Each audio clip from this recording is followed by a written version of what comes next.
प्रेम अवतार नीम करौरी बाबा। बात बहुत पुरानी है।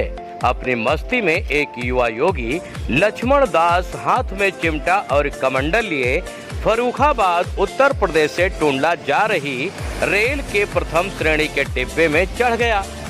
गाड़ी कुछ दूर ही चली थी कि एक एंग्लो इंडियन टिकट निरीक्षक वहां आया। उसने बहुत कम कपड़े पहने अस्त व्यस्त बाल वाले बिना टिकट योगी को देखा तो क्रोधित होकर अनबन बकने लगा। योगी अपनी मस्ती में चूर था, अतः वह चुप रहा। कुछ देर बाद गाड़ी नीम करौरी नामक छोटे स्टेशन पर रुकी। टिकट निरीक्षक ने उसे अपमानित करते हुए उतार दिया। योगी ने वहीं अपना चिमटा गाड़ दिया और शांत भाव से बैठ गया। गार्ड ने झंडी हिलाई पर वहां गाड़ी बढ़ी ही नहीं। पूरी भाप देने पर पहिए अपने स्थान पर ही घूम गए।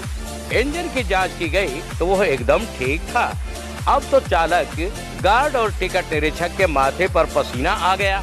कुछ यात्रियों ने टिकट निरीक्षक से कहा कि बाबा को चढ़ा लो, तब शायद गाड़ी चल पड़े। मरता क्या न करता। उसने बाबा से क्षमा मांगी और गाड़ी में बैठने का अनुरोध किया। बाबा बोले, चलो तुम कहते हो तो बैठ जाते हैं। उनके बैठते ही गाड़ी चल दी। इस घटना से वह योगी और नीम करौरी गांव प्रसिद्ध हो गया।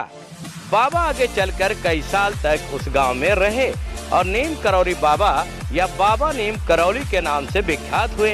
वैसे उनका मूल नाम लक्ष्मी नारायण शर्मा था तथा उनका जन्म अकबरपुर उत्तर प्रदेश में हुआ था। बाबा ने अपना मुख्य आश्रम नैनीताल उत्तराखंड की सुरमई घाटी में कैंची ग्राम में बनाया। यहाँ बनी रामकोटी में वे प्रायः एक काला कंबल ओढ़े भक्तों से मिलते थे। बाबा ने देश भर में 12 प्रमुख मंदिर बनवाए। उनके देहांत के बाद भी भक्तों ने 9 मंदिर बनवाए हैं। इनमें मुख्य हनुमान जी का प्रतिमा है। बाबा चमत्कारी पुरुष थे। अचानक गायब या प्रकट होना, भक्तों की कठिनाइयों को भांप कर उसे समय से पहले ही ठीक कर देना, इच्छा अनुसार शरीर को मोटा या पतला करना आदि कई चमत्कारों की चर्चा उनके भक्त करते हैं। बाबा का प्रभाव इतना था कि जब वो कहीं मंदिर स्थापना या भंडारे आदि का आयोजन करते थे तो न जाने कहां से दान और सहयोग देने वाले उमड़ पड़ते थे और वह कार्य भली भांति संपन्न हो जाता था। जब बाबा को लगा कि उन्हें शरीर छोड़ देना चाहिए तो उन्होंने भक्तों को इसका संकेत कर दिया। इतना ही नहीं, उन्होंने अपने समाधि स्थल का भी चयन कर लिया था। 9 सितंबर 1973 को वे आगरा के लिए चले। वे एक कापी पर हर दिन राम नाम लिखते थे। जाते समय उन्होंने वह कापी आश्रम की प्रमुख सीमा को सौंप दी और कहा कि अब तुम ही इसमें लिखना।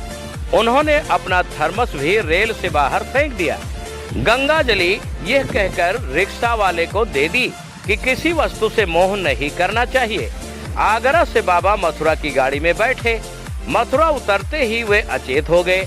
लोगों ने शीघ्रता से उन्हें रामकृष्ण मिशन अस्पताल वृंदावन में पहुंचाया, जहां 10 सितंबर 1973 अनंत चतुर्दशी की रात्रि में उन्होंने देह त्याग दी।